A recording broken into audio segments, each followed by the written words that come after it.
Luiz Aparício, só para concluir, né? A força do ecumenismo no mundo cristão evangélico é produzida por uma estratégia de sedução que atrai os incautos em direção de um politeísmo doutrinário que termina com a nomeação do anticristo e o falso profeta. Então tudo isso aqui está dizendo que, como diz lá em Tessalonicenses, né, fala a respeito da apostasia, 2 Tessalonicenses capítulo 2, versículo 3, que antes da manifestação do anticristo haveria um período de apostasia, que é o que nós estamos vivendo, né, eu creio, né? Isso faz parte, porque para se cumprir a palavra de Deus, então, tudo isso, e vai culminar com a manifestação do anticristo? O que nós precisamos entender que, tanto sobre o ponto de vista político, sobre o ponto de vista religioso, nós temos um mundo sendo preparado para o anticristo, para o falso profeta. A apostasia, ela não é construída num dia só. A apostasia é um processo. Ninguém se afasta da verdade da noite para o dia. O afastamento-se da verdade é feito gradativamente. Como diz o próprio salmista, um abismo chamando outro abismo, né? Então o que nós temos que tomar cuidado dentro da igreja evangélica é que aquilo que parece que não é problema hoje, amanhã somado com outra coisa que não parece problema hoje, e com mais outra, vai nos levando a nos distanciar da verdade. Tanto a apostasia como o ecumenismo, eles precisam, para se construir de fato, eles precisam de um tempo, porque isso é processual. Nós temos tempo na história que isso é mais lento, e tem tempos na história que isso é mais rápido. No Brasil hoje isso está sendo muito rápido. O crescimento da igreja evangélica no Brasil, sem pastores preparados, tem produzido uma igreja fragilizada por ausência do ensino. E isso está também de maneira, em alguns casos, conscientes, mas na maioria inconsciente, a gente tem abraçado tendências que fortalecem o ecumenismo. Há muita gente cometendo coisas erradas sem saber, porque não foi ensinada. E cabe a nós ensinarmos.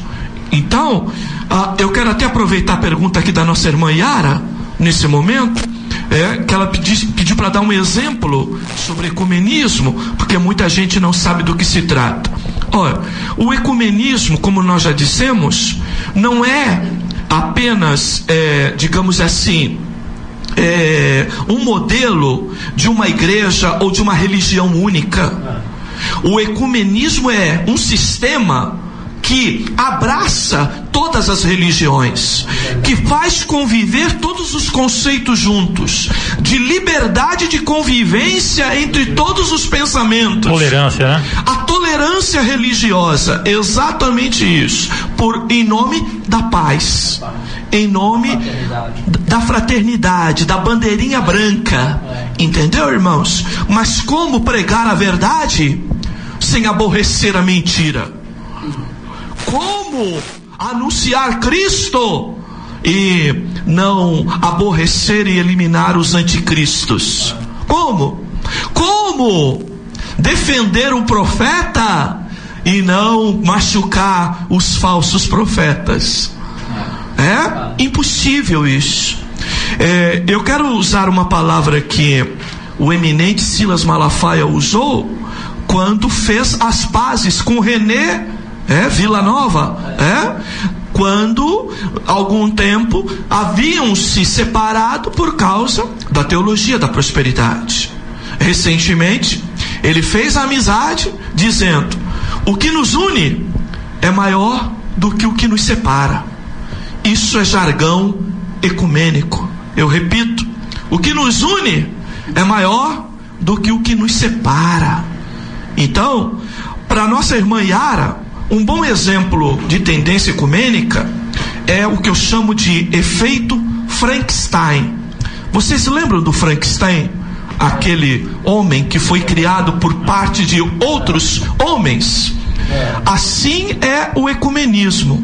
A ideia é de uma religião formada por parte de todas as outras. Uma doutrina que é um corpo formado por parte de outros corpos. Infelizmente hoje tem igreja evangélica que tem espiritismo dentro dela, que tem catolicismo dentro dela, que tem budismo dentro dela, que tem hinduísmo dentro dela, e tem muitas outras séries de religiões. Por exemplo, tem pastor que está vivendo o jargão do que é proibido proibir. De quem é esse jargão? É da igreja messiânica, por exemplo. Quem faz a obra é o Espírito Santo, né? Exatamente. Então é proibido proibir, ou seja, então é proibido falar contra o pecado. Então, uma boa ideia, um bom exemplo para explicar ecumenismo é o Frankenstein da história. É isso. Pastor, eu queria fazer uma pergunta, pastor, um instantinho só. Como o pastor acabou de falar agora, tivemos a conclusão de que alguém estava pregando muito bem contra o G12. E ao mesmo tempo agora se uniu ao M12. E eu fiquei conversando com a minha esposa, como pode ser isso aí? Então, pastor Luiz Casal, nós vemos aqui que esse liberalismo pode então, nessa época de carnaval, as igrejas colocar a escola de samba no carnaval, ou então na época da festa da quermesse aí, da junina aí, colocar também festa, barraca e aí se vai, aí faz presépio, né, de paganismo dentro de uma igreja evangélica e se torna uma aberração. E aí, esse é o caminho. O irmão tem razão. Infelizmente, isso tem sido uma prática, infelizmente, de pastores que teoricamente mostram até um conhecimento bíblico, mas que se corrompe para agradar um povo, quando deveria, em primeiro lugar, agradar a Deus. Amém. Viu, irmão Jadiel, tem uma pergunta, você pode responder rapidamente. Também a nossa irmã Aninha de Santos, ela ligou e disse que não, tá bom? Que não se deve abandonar as doutrinas bíblicas. A pergunta aqui da irmã, do irmão, pergunta se a minha igreja está em erro, né? Se todas essas coisas que nós estamos falando estão acontecendo dentro da igreja dela, como ela deve agir? Irmão, se a irmã já sabe que está errado, procure o que você se identifique e fuja dela, né? Sai dela, povo meu, não é isso, pastor? As pessoas às vezes perguntam, pastor, como que eu identifico uma igreja séria? Aonde o pastor abre a Bíblia e mantém o dedo na Bíblia. Entende? Porque tem gente que abre a Bíblia, vai lá no Manaus, volta em Porto Alegre e da Bíblia não disse nada. Então, para que ele pregue a Bíblia, que ele pregue a palavra, essa é a igreja boa. Agora, se eu identifico que existe coisa errada, primeiro, isso está comprometendo o meu culto? Primeira coisa, está comprometendo? Eu vou procurar uma outra. Peço direção de Deus e procuro outra. Ok? Segundo, não está comprometendo o meu culto? Eu vou orar a Deus e pedir a oportunidade de conversar com o meu pastor e dizer as razões de que aquilo está me tirando a paz, de que aquilo não é bíblico, e eu ter essa liberdade. Agora, se o teu pastor não te dá nem a liberdade de você conversar com ele sobre alguma coisa da Bíblia, então esqueça, porque isso não é pastor. Então nós precisamos ter um certo cuidado. Sabe por quê, irmão Renato? Estamos vivendo tempo trabalhoso, que não vamos encontrar a igreja para servir a Deus, mas precisamos lembrar que nós somos a igreja do Senhor. Amém. E se nós lá tomarmos uma postura de orar e até de declarar que não concordamos com aquilo, nós também estamos cumprindo com a palavra de Deus, como diz um texto já lido aqui, de que é possível que apareça entre vós até dissensões e heresias. Mas quando isso acontecer, vão se manifestar aqueles que são fiéis. Que nessa tarde, no meio desse debate, possa se manifestar no meio de tanta heresia aqueles que são de Deus, para a glória do seu santo nome. Amém. Amém. Glória a Deus. Irmão Renato, se uma pessoa está vendo esses erros, pastor Luiz Carlos Aparício, conhece o seu pastor, está vendo esses erros, vai falar com o pastor já fecha o rosto e diz que essa pessoa está se levantando contra ele, Essa é a e está criando, vai criar algum sindicato dentro da igreja. Como é que fazer, pastor Luiz Gabriel? A pessoa vai falar com o pastor, porque o pastor é pastor, o pastor sabe muito bem disso. Quando o pastor vai falar algo contra alguém, esse alguém diz que essa pessoa está está criando um clima de revolta, não tem uma base bíblica para falar sobre aquilo com ele acaba maltratando e deixando de lado e até usando mais tarde o microfone, pastor, para falar, amaldiçoar aquela pessoa, até então está saindo da igreja. Esse é mais um dos problemas que passa nas nossas igrejas. Pastores de dura cerviz, né? Sim. Querido, todo crente numa igreja, ele tem que usar do direito de procurar o seu pastor, não só para levar suas dificuldades, pedir oração e pedir orientação, como ele também tem o direito de questionar sobre algo. Nós somos contra aqueles que fazem sindicato, que fazem grupinhos, que fica falando por trás, que fica usando os bastidores da igreja contra o pastor.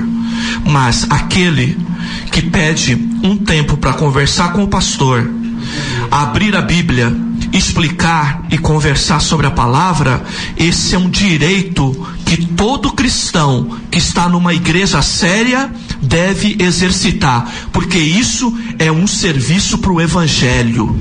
Eu repito, é um serviço para o evangelho. Rapidamente, antes de despedir, o irmão Jadiel quer falar algo aí, não? Quero só falar alguma coisa na história da irmã Yara, que o ecumenismo você não gosta de maçã, mas coloca várias frutas no liquidificador, bate, faz a vitamina, você gosta, termina gostando da vitamina. É assim, o ecumenismo é assim. Eu não tenho nada a ver com a prática do budismo, mas eu quero viver em paz com ele. Então ele pode tritura e vou engolir. É assim. Quer mais um exemplo? Cantora Ludmila Feber cantando com o padre Marcelo, com o padre Fábio, padre Marcelo cantando música gospel, que tem a ver com as nossas músicas evangélicas. Regis Danese com o padre Marcelo e padre Fábio, entendeu? Ana Paula Valadão cantando com o padre Marcelo, que tem a ver, irmão.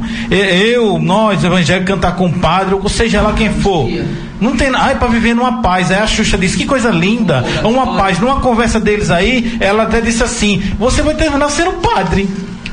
Mudou as coisas, tá vendo? Nós não estamos transformando pela palavra, nós estamos sendo transformados pela imundície desse mundo, e é isso que nós estamos batendo nesses dias sobre isso aí, para cada um de vós. E eu quero deixar um versículo da palavra de Deus para você, meu irmão. Efésios 4, capítulo 4, versículo 4, 5 e 6. Há um só corpo, há um só espírito, como também foste chamado em uma só esperança da vossa vocação, um só Senhor, uma só fé, um só batismo, um só Deus e Pai de todo, o qual está sobre todo e todos vós. Amém? Fique esse versículo no seu coração aí.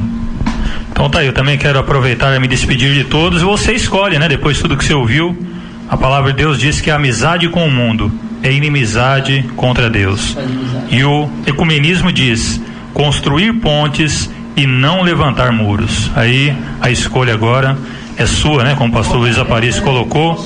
E eu quero deixar um versículo para a meditação de todos. 1 João capítulo 2. 1 João capítulo 2, versículo 4. Aquele que diz, eu o conheço, e não guarda os seus mandamentos, é mentiroso e nele não está a verdade. Quero agradecer a participação do irmão Rafael, desde já, irmão Rafael. Quero agradecer também a Deus, obrigado, irmão Renato, e primeiramente ao Senhor e a vocês aqui mais uma vez. E foi muito produtivo, falei pouco, falei que hoje só ia aprender, graças a Deus, foi muito bom. E que Deus abençoe a vida de vocês, pastor Luiz Carlos Aparício, irmão presbítero Jadiel, presbítero Lenildo, presbítero Renato. E que Deus venha nos conceder essa graça cada vez mais, né? Essa disposição, essa ousadia, né? Essa graça, virtude sobre as nossas vidas, para a gente estar aqui defendendo a verdade em prol da obra do Senhor Jesus. Também presbítero Lenildo, quero agradecer mais uma vez. Graças a Deus, estamos aqui alegre e contente. Enquanto estamos aqui, um senhor bastante jovem, pastor Luiz Carlos Aparício, tá até de tênis, tá muito bom, né? E eu quero dizer também, quero mandar um abraço para minha esposa, que não esqueça do meu almoço, que eu já estou chegando para almoçar. E que Deus abençoe cada um ouvinte. Fique assim, sábado que vem tem outro debate, ligue para nós, participe, vai interagir conosco, e estamos assim, esse povo alegre, mas pregando a verdade, não saia da verdade. Também agradecer aí o pastor Luiz Carlos Aparício, né, pela participação, e dizer aí que nós estamos aí, né, a porta está aberta aí pro pastor, o dia que quiser participar novamente, tá bom? Muito obrigado, meu amado. Quero agradecer o seu cavalheirismo, a sua gentileza, por essa rádio estar a serviço realmente do Evangelho de Jesus Cristo. Louvamos a Deus por esse canal.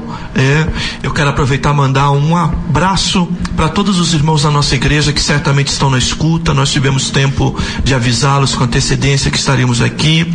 Também aqueles que me acompanham nas redes sociais, também tivemos oportunidade de anunciar. Que Deus abençoe todos vocês em nome de Jesus.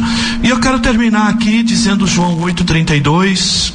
Um dos textos em que mais eu tenho me segurado.